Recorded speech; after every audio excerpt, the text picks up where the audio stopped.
Hello, boys and girls. My name is Miss Winston, and I am a fifth grade teacher at Gadsden Elementary. The lesson today that we're going to do is themes in poems and stories. Our standard is to be able to determine, if you know I have that shaded in blue, a theme of a story, drama, or poem from details in the text, including how characters in a story or drama respond to challenges, or how the speaker in a poem reflects upon a topic. So I want you to think about that a little bit and focus on what I have highlighted, because as we go throughout this lesson, you will be doing these things. You will be able to do this even after we've finished with the lesson. You ready? Thumbs up. Let's go. Let's think about the important questions that are asked when you're trying to determine a theme in a story. What is a theme? How do you determine a theme in a text? How do the characters' thoughts and actions help me when I determine a theme in a text? And why is finding a theme so important? A lot of times we're learning a whole bunch of standards. We don't know why they're important. But it is important to be able to understand a story beyond just reading it. And I think that's the purpose of it. Being able to determine a theme in a story helps you understand what the author is actually trying to say to you through the story. So, of course, what is a theme? What do you think a theme is? When I think about a theme, when I was a little in fifth grade, I thought about parties, and I wanted my theme to be Mickey Mouse. So, of course, everything centered around Disney World. Disney World was the theme. Mickey Mouse was one of the characters. And that's what you think about when you're thinking about a theme. So when you determine a theme in a text, you're thinking about the details that support it. You're thinking about the character's actions, and we're going to see that a little bit more. You're thinking about how was the character affected by whatever the problem was in the story, and at the end of it, how it was solved. Thumbs up, ready to move on? Let's go. Now, it's important that when you're thinking about the standard, you think about what actually is expected of you and what you're expected to do in the story. Well, the first thing I need to be able to do is determine. Determine means to show, to figure out a theme of a story. It doesn't matter what I'm reading, whether it's a story, a drama, or a poem. I need to be able to do that based on details in the text. Another thing is to include. And when you include something, you are actually giving it to be a part of something. You're showing how the characters in the story change throughout the story. Because, of course, the way they started out is not the way they end. And, of course, the last part of the text is to summarize it. Will you summarize it giving all of the details? No. You're just going to give the person a gist of what is actually happening in the text. Thumbs up, ready to go? Well, how do we do that? Let's think about characters' actions and emotions when we are looking at a story or a drama. Responsible, caring, honest, just to name a few, helpful, enthusiastic, kind, brave, sincere, trustworthy. And guess what, boys and girls? All of these things can actually be themes. You're just going to give details to support those very things. How many of you are thinking about it a little bit more now?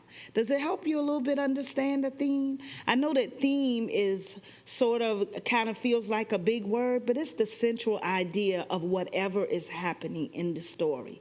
It's what the author is trying to get you to see at the end of a story, a drama, or a poem. So as we think about a theme, let's review.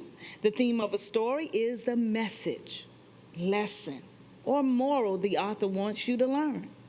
What did the author want us to think about? Where does it show up?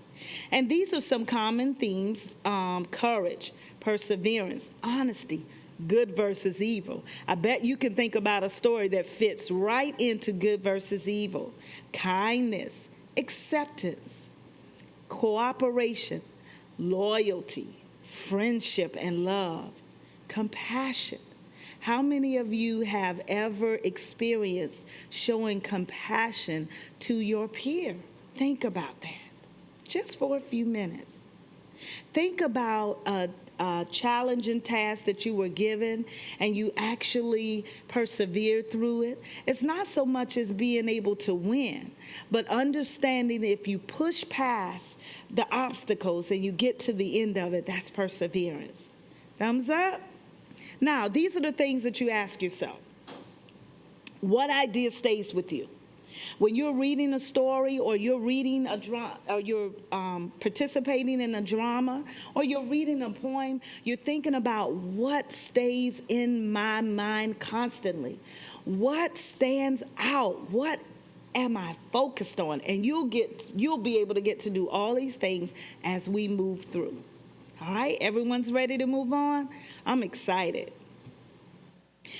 The latter part, remember, is to be able to summarize a text. So in thinking about these things, when you come to a theme, you're actually looking at someone wanted but so then.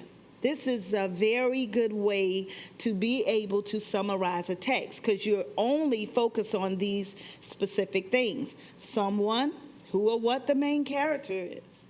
Wanted, what did the characters want? But what was the problem? So how did the characters try to solve the problem? And then how was the problem resolved? I want you to think about this, because we actually talked about this throughout the lesson so far in determining a theme. Does that help? I'm sure it does. Let's move on. Now, I got a poem for you. So we're going to read this poem. Then we're going to create our own title for the poem that reveals its theme. Now, this is the hint. Are you listening? Put your listening ears on. That's what I do. Turn them up loud so you can hear. Though some of the lines in the poem could be considered as theme, the theme is not stated explicitly in the poem. Did you know that? I failed to say that throughout. But a theme is not exactly told. The author doesn't say, okay, here's the theme of the story. Here's the lesson I'm trying to get you to learn. What he wants to do is get you to look more in depth to the story or whatever you're reading, whether it's the story or the poem, and pay attention to the details in the text. So the theme is not explicitly stated in the poem, it is implied. That means it's implied. That means it's suggested through whatever happens in the story. Are you ready? This is a poem. I want you to pay attention to it. I'm good at arithmetic. Sally's good at art. Holly's 2-point layup is really off the charts. Yasmin bakes a moist, rich cake, and George sings like a bird. Everybody's different. And difference, a good word. Perry wrote a story that made his classmates laugh. But when he tried to tell a joke, he only made a gaffe. Robin ran a winning race, but Harry came in third. Everybody's different, and different is a good word. In some things, you're outstanding. In others, you're the pits. But it's the same for everyone, so no use in throwing fits. Be thankful for your many gifts and work hard on your flaws. Just do your best and love yourself, because there's always cause. Do your thing, be yourself, and don't follow the herd. Because everybody's different, and different is a good word. Now let's think about what the author actually conveyed to us through this particular poem. Let's think about how it began. Pay attention to the characters that were mentioned in the story, in this poem. Of course, we had Sally, who was good at, yes, art. Holly's, her 2-point what? Layup. Mine is a 3, but we're going to go with Holly, off the charts. Yasmin, who loves to do what? Yes, bake cakes. And George, who sings like a bird. What do you notice that is stated at the end of every stanza? What do you notice? Different. Everybody's different. Keep that in mind. Who's another character that is mentioned? Perry wrote a short story.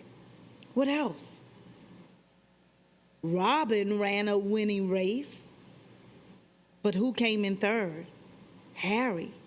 Now, did the story talk about the fact that Harry was sad when it came in third? No.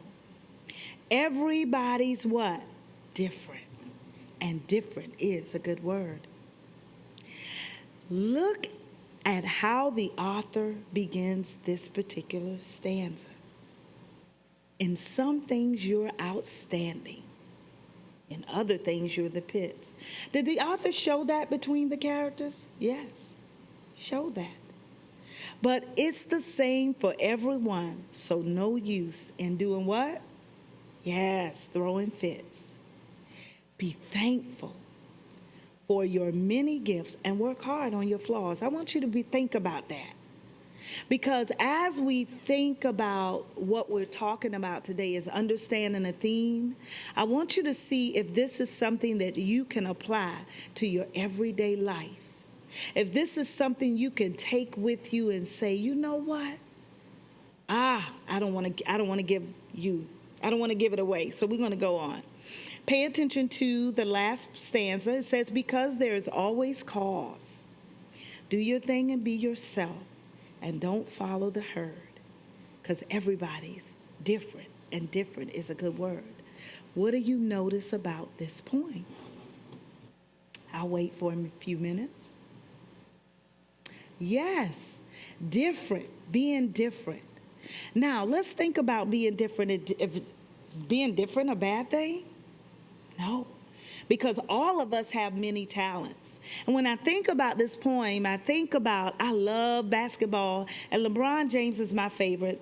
No applause is needed right now. Just know that he is.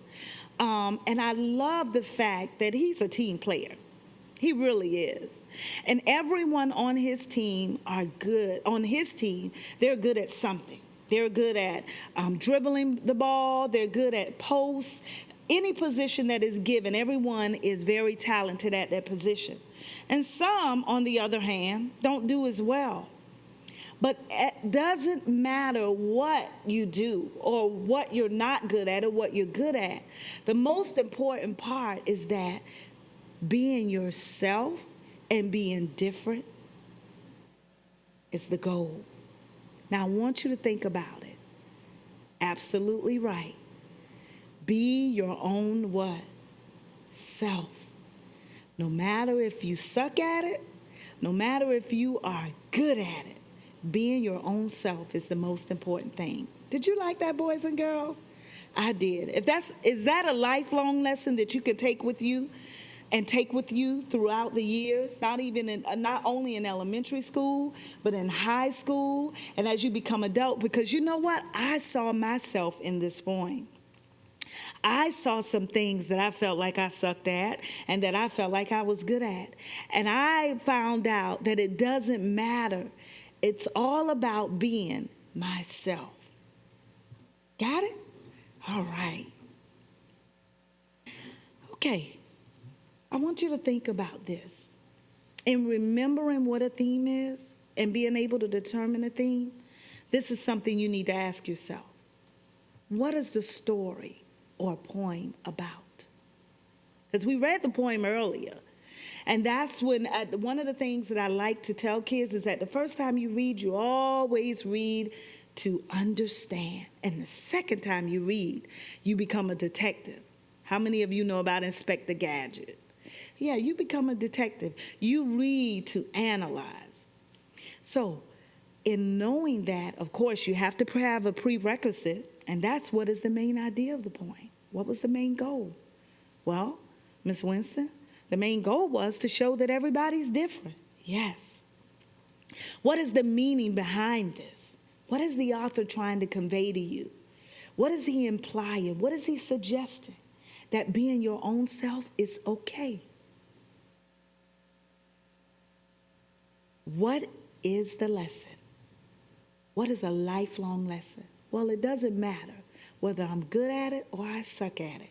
I'm still being my own self is the most important thing.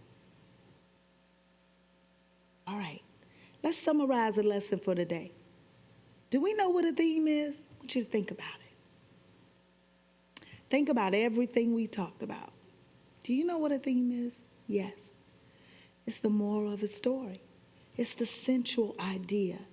It's the lesson learned that I can take with me for the rest of my life. How can we determine a theme in a poem or a story? Guess what? How can we do that? Paying attention to details, paying attention to the character's actions, paying attention to how the characters respond to challenges. Thumbs up? Let's play.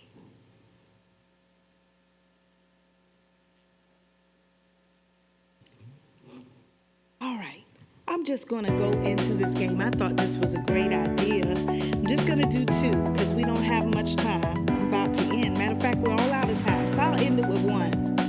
My best friend was having a party Friday night, but I also had a baseball game. This was going to be a tough decision. Opportunity calls. If I do not go to the game, I will let my team down. So I want you to think about it. Look at the choices. Is it important to never give up? Your friends are the most important things in life. It's important to be loyal. Being a good sport is the best way to get friends. What do you think?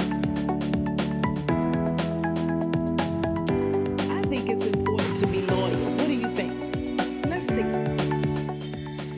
Yes! Well, boys and girls, this ends our time together.